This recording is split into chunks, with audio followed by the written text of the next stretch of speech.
A ver, ¿alguna vez se han puesto a pensar cómo un pleito, un simple desacuerdo, termina convirtiéndose en todo un juicio formal?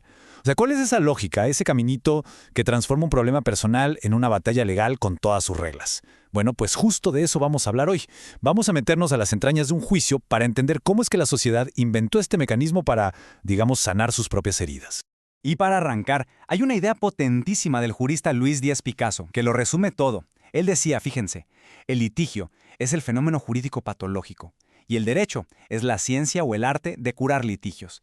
Piénsenlo bien, esta frase nos da la clave de toda esta charla. Un juicio, no nomás un montón de papeles y audiencias. Es la medicina que la ley usa para curar una enfermedad de la sociedad.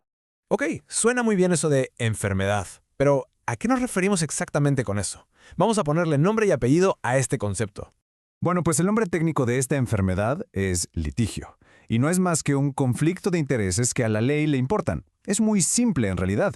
Una parte exige algo, a eso se le llama pretensión, y la otra pues se niega, se resiste. Y justo ese choque, ese estira y afloja, es el síntoma principal que todo el aparato legal busque resolver. Pero claro, los tribunales y los jueces no han existido desde siempre. Entonces, la pregunta es, ¿cómo le hacían antes las sociedades para resolver estos pleitos? ¿Qué pasaba antes de que tuviéramos todo este sistema tan formal que conocemos? Pues antes de que llegara un tercero a meter paz, básicamente había dos caminos. Y un académico, Niceto Alcalá Zamora, les puso unos nombres buenísimos. El primero es la autotutela, que es básicamente la autodefensa, o sea, imponer tu voluntad por la fuerza. A esta él la llamó el medio egoísta. Y luego está la autocomposición, que es cuando las partes se ponen de acuerdo solitas. A esta la llamó, claro, el medio altruista. Una es la ley del más fuerte, la otra es buscar una solución juntos. Hoy en día, claro, la autotutela está prohibidísima. Eso de hacerse justicia por propia mano, pues no. Pero, ojo, aquí viene lo interesante. Todavía quedan algunas excepciones, muy poquitas y muy específicas, que son perfectamente legales. La más famosa, por supuesto, es la legítima defensa. Otra es el derecho a huelga en un pleito laboral. Y hasta algo tan común como cortar las ramas del árbol del vecino que invaden tu casa, eso es una forma de autotutela. Para que se den una idea, históricamente hasta los duelos a muerte caían en esta categoría. Ahora vámonos al otro lado, al medio altruista. Lo que es fascinante es cómo la ley de hecho promueve esta forma de arreglarse, la autocomposición. Por ejemplo, cuando alguien que demandó simplemente retira la demanda. A eso se le llama desistimiento. O al revés, cuando el demandado dice, ok, tienes razón y acepta lo que le piden. Eso es un allanamiento.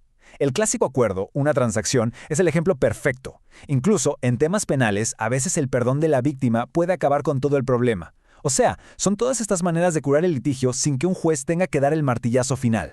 Pero seamos sinceros, ¿qué pasa cuando las partes de plano no pueden o simplemente no quieren arreglarse?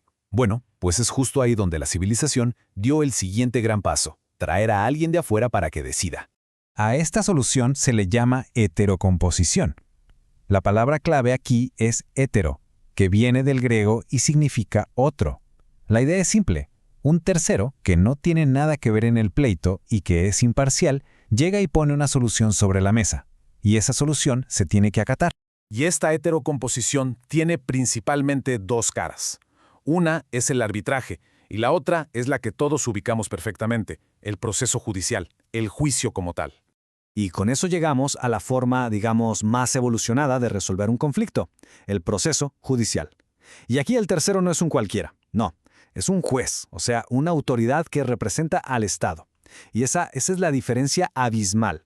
Un juez no solo puede tomar una decisión que es obligatoria, sino que tiene el poder de usar la fuerza del Estado para que se cumpla. Para que quede súper claro, comparémoslos frente a frente. Un árbitro es una persona privada. Su poder viene de que las dos partes se pusieron de acuerdo en escucharlo. Un juez, en cambio, es parte del Estado. Su poder viene de la ley. La decisión de un árbitro se llama laudo, y si no le hacen caso, pues no puede hacer mucho más. Pero la decisión de un juez es una sentencia, y si no la cumples, te la pueden hacer cumplir a la fuerza. En resumen, la diferencia es el respaldo de todo el poder del Estado. Muy bien, entonces ya entendimos por qué existe el proceso judicial. Ahora, vamos a meternos a la sala de máquinas para desarmarlo y ver sus partes, o sea, cómo funciona en la vida real. Y para esto hay otra frase genial, ahora de Piero Calamandré, que dice, la justicia no se mueve si no hay quien la solicite. Esto se resume en un principio en latín que es clave, nemo iudex sine actore, que no quiere decir otra cosa más que no hay juez si no hay quien acuse o quien demande. Imagínense que toda la maquinaria de la justicia, todo ese poder está apagado, está ahí, esperando, hasta que alguien llega y gira la llave para encenderla. Pues esa llave que enciende todo es el primer elemento de lo que los abogados llaman la trilogía estructural del juicio. Es un concepto de 3 partes. Primero, la acción, que es precisamente ese derecho a tocar la puerta y pedirle al Estado que intervenga. Segundo, la jurisdicción, que es el poder que tiene el Estado para escucharte y tomar una decisión final. Y tercero, el proceso, que es, digamos, el instructivo, la serie de pasos ordenados para que todo esto suceda. Acción, jurisdicción y proceso. Esos son los 3 pilares de cualquier juicio. Entonces, el punto clave aquí es que un proceso no es un solo evento, no es una foto. Es más como una película, un camino, con paradas obligatorias, una secuencia de etapas con reglas muy claras de principio a fin. Y para que esto quede más claro, vamos a asomarnos a cómo funciona, por ejemplo, un proceso penal. Todo empieza con una fase preliminar, la preinstrucción, donde el juez básicamente decide si el caso tiene pies y cabeza para seguir adelante. Si dice que sí, pasamos a la instrucción, que es la etapa de investigación, donde todos juntan sus pruebas. Después viene el evento estelar, el juicio, donde se desahogan las pruebas, se escuchan los argumentos y se da un veredicto. Pero ahí no acaba. Todavía existe la etapa de impugnación, que es la apelación, la oportunidad de que un tribunal superior revise la decisión. Como ven, es un caminito muy lógico, paso a paso. Pero en el corazón de toda esta maquinaria, de todas estas etapas y reglas, hay una figura humana que es absolutamente central, el juez, el juzgador. Vamos a ver cuál es exactamente su papel. Miren, hay una cita de un código legal español de la Edad Media, Las Partidas, que describe el ideal de juez de una forma increíble. Decía algo así como, jueces quiere decir tanto como hombres buenos que son puestos para mandar y hacer derecho. Fíjense la palabra clave, hombres buenos. La expectativa desde entonces no era solo que supieran de leyes, sino que tuvieran integridad, que fueran en esencia buenas personas a las que se les confía la enorme tarea de hacer lo correcto. Entonces, ¿cuál es la chamba de un juez en el día a día? Bueno, primero que nada, tiene que ser un árbitro totalmente imparcial. Es como el referee del partido. Él o ella dirige todo el proceso para que se sigan las reglas. Después, analiza y valora todas las pruebas que le presentan. Y al final, emite esa decisión obligatoria, la sentencia, que es como la conclusión de toda la historia y que en teoría resuelve el conflicto para siempre. Y esto nos lleva al punto más importante de su función. El juez está ahí representando el interés del Estado.